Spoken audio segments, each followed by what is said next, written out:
జై శ్రీరామ్. శ్రీమాత్రే నమః. శ్రీ గురుభ్యో నమః. 2025 సంవత్సరం జూన్ మాసంలో ద్వాదశ రాశుల వాళ్ళకి, ద్వాదశ లగ్నాల వాళ్ళకి జూన్ మాసం యొక్క ఫలితాలు. గోచర గ్రహస్థితుల్ని ప్రసాదించే గ్రహదేవతలు ఏ ఏ రాశుల్లో స్థితులు అయి ఉన్నారో ప్రథమంగా అవి పరిశీలిద్దాం మనం. అన్నిటికంటే ప్రథమ రాశి అయిన మేషరాశిలో శుక్ర భగవానుడి సంచారము, అలాగే ద్వితీయ రాశి అయిన వృషభ రాశిలో రవి బుధుల సంచారము, బుధ భగవానుడు ఈ నెల 6వ తారీఖు వరకు కూడా వృషభ రాశిలో సంచారం చేసి 6వ తారీఖు తర్వాత నుంచి అంటే 7వ తారీఖు నుంచి మిథున రాశిలో ఆయన సంచారం కొనసాగుతుంది. మిథున రాశిలో ఆయన సంచారము తర్వాత ఈ నెల 23వ తారీఖు మిథున రాశిలోంచి కర్కాటక రాశిలోకి ఆయన సంచారం జరుగుతుంది. అలాగే సూర్యనారాయణమూర్తి కూడా వృషభ రాశిలో జూన్ 15వ తారీఖు వరకు సంచారం చేసి 16వ తారీఖు నుంచి మిథున రాశిలోకి అడుగిడబోతూ ఉన్నాడు. ఇంకా అలాగే దేవగురువు అయిన బృహస్పతి మిథున రాశిలో సంచారం జరుగుతూ ఉంది. కర్కాటక రాశిలో మంగళ సంచారం జరుగుతూ ఉంది ఈ నెల 6వ తారీఖు వరకు కూడా. 6వ తారీఖు నుంచి కర్కాటక రాశిలో ఉన్న మంగళ సింహరాశిలోకి సంచారం సాగిస్తారు. సింహరాశిలో కేతు భగవానుడు మరియు కేతు భగవానుడు ఆల్రెడీ అక్కడ ఉన్నాడు. మంగళ కూడా 7వ తారీఖు నుంచి సింహరాశిలో సంచారం సాగిస్తూ ఉన్నారు. కుంభరాశిలో రాహు భగవానుడి యొక్క సంచారము, చివరిదైన మీనరాశిలో శనైశ్వరుడి సంచారం. ఈ గోచార గ్రహస్థితుల రీత్యా ద్వాదశ రాశుల వాళ్ళకే కానివ్వండి, ద్వాదశ లగ్నాల వాళ్ళకే కానివ్వండి ఎలాంటి ఫలితాలు ఉంటాయో మనం చూద్దాం. ఇప్పుడు మనం ఈ మాసం యొక్క ఫలితాలు ద్వాదశ రాశుల వాళ్ళకి ఎలా ఉంటుందో తెలుసుకుందాము. మీ రాశి ఏంటి అనేది, మీ జన్మరాశి ఏంటి అనేది మీకు తెలుస్తుంది. చాలామందికి తెలిసే ఉంటుంది. సో మీ రాశి తెలుసున్నప్పుడు మీ రాశి యొక్క ఫలితాలు తెలుసుకోండి. కొంతమందికి వాళ్ళ లగ్నం కూడా తెలిసి ఉంటుంది. అంటే మీరు ఎవరైనా జ్యోతిష పండితుల దగ్గరికి వెళ్ళినప్పుడు మీ రాశి ఇది, మీ నక్షత్రం ఇది, మీ లగ్నం ఇది అని వాళ్ళు తెలియజేస్తారు. కొంతమందికి లగ్నం తెలిసి ఉంటుంది. లగ్నం తెలిసి ఉన్నప్పుడు మీది 12 రాశుల్లో ఏ రాశి అయినా సరే మీది ఏ లగ్నం ఉందో ఆ రాశి ఫలితాలు కూడా చూసుకోవడానికి ప్రయత్నించండి. ఇప్పుడు కొన్నిసార్లు రాశిలో బాగోకపోతే, రాశి ప్రకారం బాగోకపోతే లగ్నం ప్రకారం బాగా ఉంటే అక్కడ మీకు ఆ పర్టికులర్ పాయింట్స్ ఏవైతే రాశి ప్రకారం బాగాలేదో లగ్నం ప్రకారం బాగున్నది బ్యాలెన్స్ చేస్తుంది. రెండిట్లో బాగా ఉంటే సూపర్ స్ట్రాంగ్గా ఉన్నాయి అటువంటి పాయింట్స్ అని అర్థము. సో మీకు అసలు లగ్నం తెలియదు, మీ రాశి ఏది అదే చూసుకోండి ప్రశాంతంగా. మీకు లగ్నం తెలిసి ఉంటే మీ రాశి మీకు ఖచ్చితంగా తెలుస్తుంది. అప్పుడు మీ రాశి మీ లగ్నం రెండు చూసుకోండి. ఉదాహరణకి ఎవరిదైనా వృషభ రాశి అయింది, తులా లగ్నం అయింది, అప్పుడు మీరు వృషభ రాశి ఫలితాలు చూసుకోవాలి, మీరు తులా లగ్న ఫలితాలు చూసుకోవాలి. 12 రాశుల్లో మీరు ఏ లగ్నం పడినా సరే, మేషరాశి మొదలుకొని మీనరాశి వరకు ఏ లగ్నం మీద అయితే లగ్న ఫలితాలు కూడా చూసుకోండి. ఆ లగ్నం ఏ రాశికి సంబంధించి ఆ రాశి ఫలితాలు కూడా మీకు వర్తిస్తాయి. ఎలానో లగ్నం తెలిసిన వాళ్ళకి రాశి తెలిసే ఉంటుంది ఖచ్చితంగా. రాశి ఫలితాలు కూడా చూసుకోండి. ఈ రెండు తెలియని వాడికి ఓన్లీ రాశి తెలిసిన వాళ్ళు రాశి తెలిసిన వాళ్ళు ఎలాంటి ఇబ్బంది లేకుండా మీ రాశి యొక్క ఫలితాలు ఫాలో అవ్వడానికి ప్రయత్నించండి. కొంతమంది నామ నక్షత్రం ప్రకారం రాశిని ఫాలో అయ్యి చూసుకుంటారు. అలాంటి లిస్టులో మీరు ఉంటే అలా కూడా మీ రాశి ఫలితాలను మీరు చెక్ చేసుకోవచ్చు. కొంతమంది సన్సైన్ ప్రకారం ఫాలో అవుతారు. అప్పుడు మీరు ప్రత్యేకించి మూన్ సైన్ కాకుండా సన్సైన్ ఫాలో అయ్యే వాళ్ళైనా కూడా మీ మీరు పుట్టినప్పుడు ఏ రాశిలో ఉన్నారో ఆ రాశి ఫలితాలు మీరు చూసుకోవచ్చు. ఇక్కడ మీకు అసలు ఇవన్నీ కన్ఫ్యూజింగ్గా ఉన్నాయి అని అనుకుంటే, అంటే లగ్నం తెలిసిన వాళ్ళకైతే ఈ కన్ఫ్యూజన్స్ ఏమీ ఉండవు, ఇలాంటి తిక్కమక్కలు ఏమీ ఉండదు. ఒకవేళ తెలియని వాళ్ళు, ఒక రాశి తెలిసిన వాళ్ళు అయితే ప్రశాంతంగా మీ రాశి యొక్క ఫలితాలను తెలుసుకోండి. ఇప్పుడు మనం విడివిడిగా అన్ని రాశుల వాళ్ళకి ఈ మాసము గోచర గ్రహస్థితిలో ఉన్న దేవతలు ఎలాంటి ఫలితాన్ని ప్రసాదిస్తున్నారు అన్న విషయాన్ని మనం ఇప్పుడు చూద్దాం. ఈ మాసము ద్విశోభ రాశులు చాలా బలంగా ఉన్నాయి. దానికి కారణము ద్విశోభ రాశుల్లో ఒకటైన మీనరాశిలో శనైశ్వరుడు సంచారం చేస్తూ ఉన్నాడు. ఇంకొక రాశి మిథున రాశి. అంటే ప్రథమంగా మనం చూస్తే మిథున రాశి, కన్యా రాశి, ధనుసు రాశి, మీనరాశి ఈ 4 కూడా ద్విశోభవ రాశులు. ద్విశోభవ రాశుల్లో గురు భగవానుడు ఒకటైన మిథున రాశిలో గురుదేవుని సంచారం సాగుతూ ఉంది. ఈ మాసం మొదటి వారంలో బుధ భగవానుడు కూడా గురుదేవుడితోటి కూడి సంచారం సాగిస్తూ ఉన్నారు. అలాగే ఈ మాసం 15 మధ్యమంలో సూర్యనారాయణమూర్తి కూడా మిథున రాశిలో సంచారం సాగిస్తూ ఉన్నారు. అంటే ఈ మాసం మనం అటు ఇటుగా వేసుకుంటే కనుక మాసం మొదటి వారం నుంచి మాసాంతం వరకు కూడా గురు భగవానుడు 1 year వరకు అక్కడే ఉంటారు. గురు భగవానుడికి తోడుగా బుధ భగవానుడు ఆయన రాశిలో సంచారం చేయడము, అలాగే ఆయనతో పాటు సూర్యనారాయణమూర్తి కూడా 15వ తారీఖు నుంచి సంచారం చేయడం, ఇంకొక ద్విశుభ రాశి అయిన ఇంకొక రాశిలో శని మహారాజు, శని మహారాజు మరియు గురువు వీళ్ళిద్దరూ కూడా మేజర్ ట్రాన్సిటింగ్ ప్లానెట్స్, వాళ్ళకి తోడు వీళ్ళు కూడా కూడారు కాబట్టి ద్విశుభ రాశులు చాలా బలోపేతంగా ఉన్నాయి ఈ మాసాంతం వరకు కూడా. ద్విశుభ రాశులు బలోపేతంగా ఉండడం వల్ల మీకు ఎలాంటి రిజల్ట్స్ వస్తాయి అనేది ఇప్పుడు మనం విడివిడిగా ఒక్కొక్క రాశి వాళ్ళకి చూసుకుందాం. మిథున రాశి, మీ రాశిలో ఈ మాసం మీ రాష్ట్రాధిపతి గురు భగవానుడు సంచారం చేస్తున్నాడు, బృహస్పతి సంచారం, అలాగే మీ రాష్ట్రాధిపతి 7వ తారీఖు నుంచి మీ రాశిలో సంచారం, 15వ తారీఖు నుంచి సూర్యనారాయణమూర్తి సంచారము. మీ రాశిలో చాలా మంచి మార్పులు మీ రాశిలో పుట్టిన వాళ్ళకి జరుగుతున్నాయి. ఈ మార్పులు ఏ ఏ అంశాల్లో మనం ఇప్పుడు ఒకసారి చూద్దాం. మీరు వివాహ ప్రయత్నాలు చేస్తూ ఉంటే ప్రయత్నాలన్నీ కూడా ఎలాంటి లాగు లేకుండా ముందుకు వెళ్తాయి. చక్కగా మీరు అనుకున్న సంబంధం మీకు దొరుకుతుంది. మీరు వివాహం అయ్యింది, మీ మధ్య ఏవైనా మనస్పర్ధలు ఉంటే వాటికి ఒక ట్రాన్స్పరెన్సీ వస్తుంది. వాటిని ఎలా సాల్వ్ చేసుకోవాలి, మీకు వైవాహిక జీవితంలో ఉన్న సమస్యల నుంచి మీరు ఎలా గట్టెక్కుతారు, ఎలా సాల్వ్ చేసుకోవాలి, ఇలాంటి విషయాలు అన్నిట్లో కూడా మీకు మంచి ట్రాన్స్పరెన్సీ ఉంటుంది. అలాగే సంతానానికి సంబంధించి కూడా సంతానాన్ని మీకు అంటే మీ కంట్రోల్లో ఉంటున్నారు సంతానము అనిపిస్తుంది. అంటే ఒక్కొక్కసారి కొంతమందికి సంతానం మొండి వైఖరి ప్రదర్శించడం కావచ్చు, లేదా సంతానము సరిగ్గా చదవడంలో కావచ్చు, మందకొడిగా ఉన్నారు, అనుకున్న లెవెల్లో ఆశించిన లెవెల్లో వీళ్ళు ఉండట్లేదు అని బాధ ఉంటుంది. సో సంతానానికి సంబంధించి మీకు ఎలాంటి కలతులు, ఎలాంటి చిక్కులు, ఎలాంటి బెంగ ఉన్నా సరే అవన్నీ కూడా తొలగిపోయే శుభ సమయం ఈ మాసము. వీటన్నిటిలోంచి కూడా మీరు బయటపడతారు. ఇంకొకటి ఏంటంటే సంతానానికి సంబంధించి మీరు కొన్ని ఇంపార్టెంట్ డెసిషన్స్ తీసుకొని అవి మీలోనే ఉంచకుండా మీ సంతానానికి అవి షేర్ చేయడం ఒకటి. తద్వారా ఏంటంటే వాళ్ళని మీరు ఒక మంచి గైడెన్స్ ఇవ్వడం ద్వారా సంతానం యొక్క పురోభివృద్ధి, సింపుల్గా చెప్పాలంటే సంతానం యొక్క పురోభివృద్ధి ఈ మాసం చాలా బాగా ఉంది. ఇది మీకు జ్యేష్ఠులు అంటే సహజంగా ఇవాళ రేపు మనం ఈ మధ్యకాలంలో మనం చూసుకుంటే ఏ కుటుంబంలో చూసినా ఇద్దరు పిల్లలు కామన్గా ఉంటున్నారు, ఇద్దరికి మించి ఉండట్లేదు. కొంతమందికి ఒక్కళ్ళు ఉంటున్నారు, కొంతమందికి ఇద్దరు ఉంటున్నారు. మీరు ఒకళ్ళున్నా బాగుంటుంది, ఇద్దరుంటే ఇంకా బాగుంటుంది. అంటే ప్రత్యేకించి రెండవ సంతానానికి, ప్రథమ సంతానం కంటే రెండవ సంతానానికి బాగుంటుంది. రెండవ సంతానము మీ డైరెక్షన్లో వెళ్ళడానికి సిద్ధంగా ఉంటారు, మీరు చెప్పిన మాట వినడానికి సిద్ధంగా ఉంటారు. ప్రథమ సంతానం విషయంలో ఆ విషయం మీరు చూసినా సరే కొంచెం ఎక్కడో ఒక డిఫరెన్సెస్, ఫండమెంటల్ డిఫరెన్సెస్ మీ ఇద్దరి మధ్య ఉన్నట్లు మీకు సుస్పష్టంగా తెలుస్తుంది. ఇది సంతానం ఉన్న వాళ్ళకి. సంతానం లేని వాళ్ళకి, సంతానం కోసం ప్రయత్నిస్తున్న వాళ్ళకి ది బెస్ట్ టైం ఇది.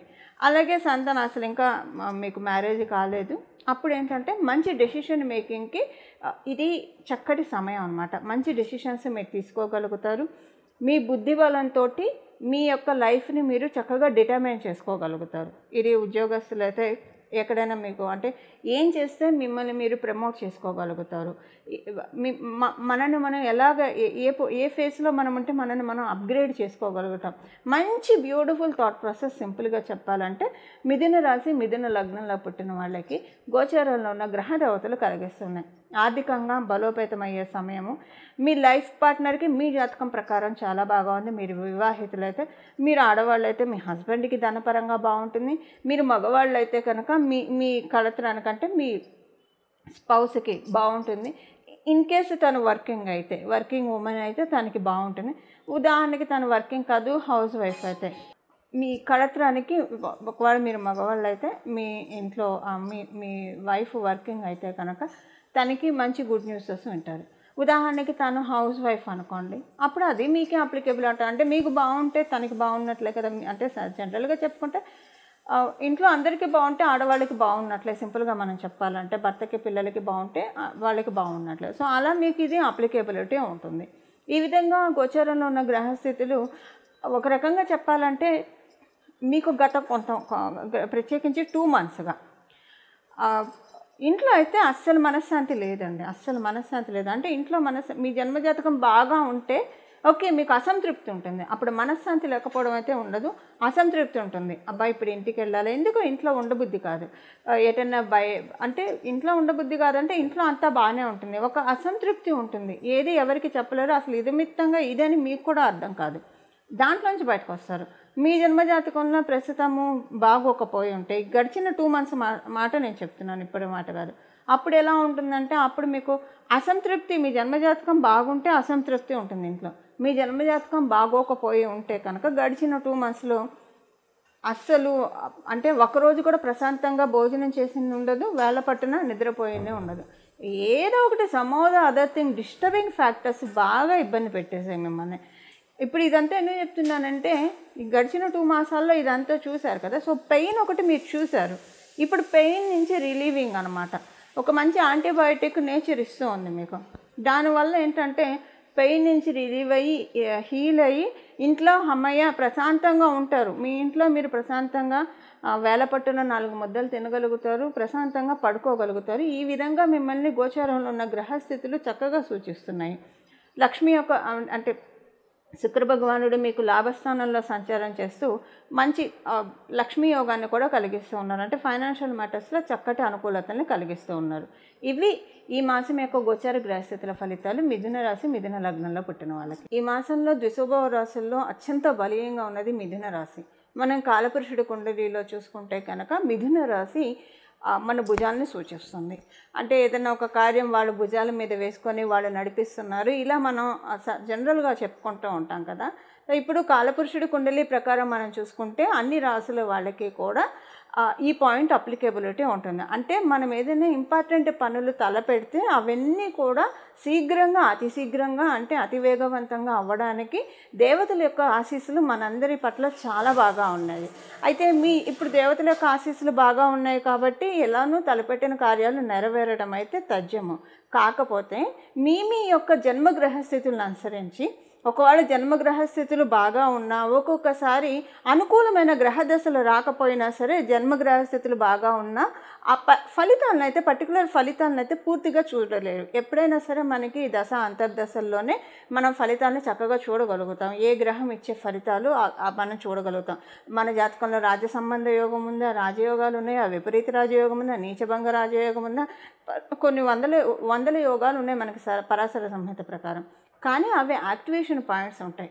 అయితే ఇప్పుడు మనకి గోచారంలో మనందరికీ యాక్టివేషన్ పాయింట్ ఏంటంటే మిథున రాశి బలంగా ఉంది కాబట్టి పనులన్నీ స్పీడప్ అయ్యే టైం లాగ్ లేకుండా చాలా బాగా వేగవంతంగా మనం అనుకున్న పనులు మన దైనందిన జీవితంలో మనం అనేక పనులు చేపడుతూ ఉంటాము. ఉదాహరణకి కొంతమంది ఉద్యోగానికి ప్రయత్నిస్తూ ఉంటారు, కొంతమంది వ్యాపారంలో పురోభివృద్ధికి ప్రయత్నిస్తుంటారు, విద్యార్థులు అయితే వాళ్ళ చదువులో అధిక ముందుకు వెళ్ళడానికి ప్రయత్నిస్తారు, కొంతమంది సొంత ఇంటి కోసం ప్రయత్నం చేస్తుంటారు, కొంతమంది గృహ నిర్మాణం చేపట్టి మధ్యలో ఆగిపోయి ఇబ్బంది పడుతుంటారు. ఇలాగ మనకి డే టు డే లైఫ్లో చాలా వర్క్స్ అనేవి పెండింగ్ ఉండిపోతూ ఉంటాయి. పెండింగ్ ఉన్న వర్క్స్ అన్నీ ముందుకు సాగడానికి, ప్రత్యేకించి పేపర్ వర్క్స్ ఏమైనా పెండింగ్ ఉంటే కనుక అగ్రిమెంట్ మీద సైన్లు చేయక పనులన్నీ ఆగిపోతున్నాయి, ఇలాంటి ట్రబుల్స్ ఎవరైనా ఫేస్ చేస్తూ ఉంటే దానికి ఇది ది బెస్ట్ పీరియడ్ అనమాట. లేదా కమ్యూనికేషన్స్ వైజ్ ఒక మెయిల్ వస్తే చాలు వాళ్ళ నుంచి మనకి పని అయిపోయినట్లు అనుకున్న వాళ్ళకి. సో ఇలాగా తదితర అంశాలని మనం పరిగణనలోకి తీసుకుంటే ద్వాదశ రాశుల వాళ్ళకి, ద్వాదశ లగ్నాల వాళ్ళకి ది బెస్ట్ టైం ఇది. మన పనులు గోచారంలో మనకి గ్రహదేవతల అనుకూలత బాగా ఉంది కాబట్టి ఇప్పుడు ఈ చిన్న మంత్రాలు, ఇప్పుడు నేను చెప్పబోయే నామాన్ని, మంత్రం కూడా కాదు, నామాన్ని జపించడం వల్ల మనం అనుకున్న పనులన్నీ కూడా వేగవంతంగా అతి శీఘ్రంగా అవ్వడానికి చక్కటి సదవకాశాలు ఉంటాయి. ఇప్పుడు ఈ నామం ఏంటో మనం చూద్దాం. మీరు ఉదయాన్నే స్నానం చేసిన వెంటనే చక్కగా ఓంకారం చేర్చి జపించుకోవచ్చు. రోజుకి ఒక 108 సార్లు, 41 సార్లు కానీ 108 సార్లు కానీ, ఎంతోసేపు పట్టదు, జపించడానికి ప్రయత్నించండి. మీరు రోజంతా కూడా ఓంకారాన్ని తీసేసి ఉత్తగా నామంలాగా కూడా దీన్ని జపించవచ్చు. సో స్నానం చేసిన వెంటనే మీరు ఓంకారాన్ని చేర్చి జపించవచ్చు. తర్వాత మీరు రోజంతా కూడా ఇప్పుడు నేను చెప్పబోయే నామాన్ని జపిస్తే చాలా ఫలితాలు వస్తాయి. కాకపోతే రోజంతా జపించేప్పుడు ఓంకారం ఇలాంటివి బీజాక్షరాలు కానీ చేర్చకూడదు. ఎందుకంటే ఒకవేళ మీరు ఇంట్లోనే ఉంటారు, ఎవరితోటి కలవరు, బయటికి వెళ్ళరు, శుచిగా శుభ్రంగా ఇంట్లో ఉంటారంటే ఆహార నియమాలు అన్నీ పాటించే వాళ్ళైతే 24/7 అంటే మీరు మెలుకుతున్నంతసేపు బీజాక్షరాలతో జపించవచ్చు.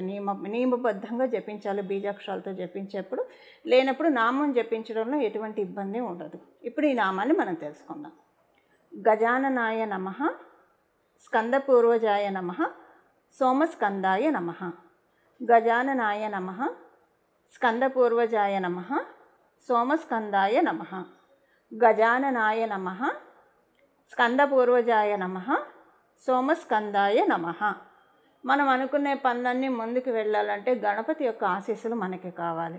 అందువల్ల గణపతికి సంబంధించిన మంత్రము ఎప్పుడైనా సరే స్కందుడు మన పనులన్నీ కూడా ముందుకు తీసుకెళ్తూ ఉంటాడు. మనకి ఏ పనులలో ఆటంకం రాకుండా పనులన్నీ ఎందుకంటే ఆయన దేవసైన్యాధ్యక్షుడు కాబట్టి పనులన్నీ వేగవంతంగా అవ్వడానికి మనల్ని బ్లెస్ చేస్తూ ఉంటాడు. అందువల్ల స్కందపూర్వజాయ నమః అంటే స్కందుడికి పూర్వుడు ఎవరు? గజాననుడు. అంటే గణపతి యొక్క నీ యొక్క ఎల్డర్ సిబ్లింగు గజాననుడు అని మనం చెప్తున్నాం. ఆ మంత్రం యొక్క నామం యొక్క అర్థం ఏంటంటే సుబ్రహ్మణ్య స్వామి యొక్క అన్న గణపతి అని ఆ మంత్రం యొక్క అర్థం అన్నమాట. అది స్కందపూర్వజాయ నమః. అలాగే సోమస్కందాయ నమః. ఆయన సోముడి యొక్క పుత్రుడు కాబట్టి సోమస్కందాయ నమః.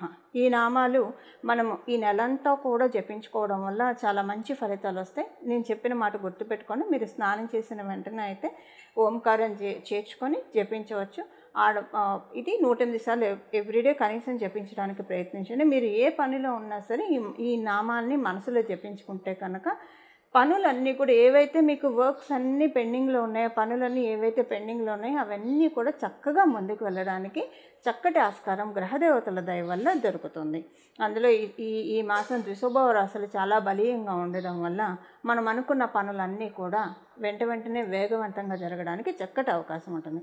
ఈ విధంగా చక్కగా గోచర గ్రహదేవతలు ప్రసాదించిన అవకాశాన్ని మనం అందరం కూడా సద్వినియోగం చేసుకొని మనకున్న పనులన్నీ కూడా ఏవైతే పెండింగ్ ఉన్నాయో అవన్నీ కూడా వేగవంతం చేసుకోవాలని చెప్పి నేను కూడా మనస్ఫూర్తిగా భావిస్తూ మంగళం.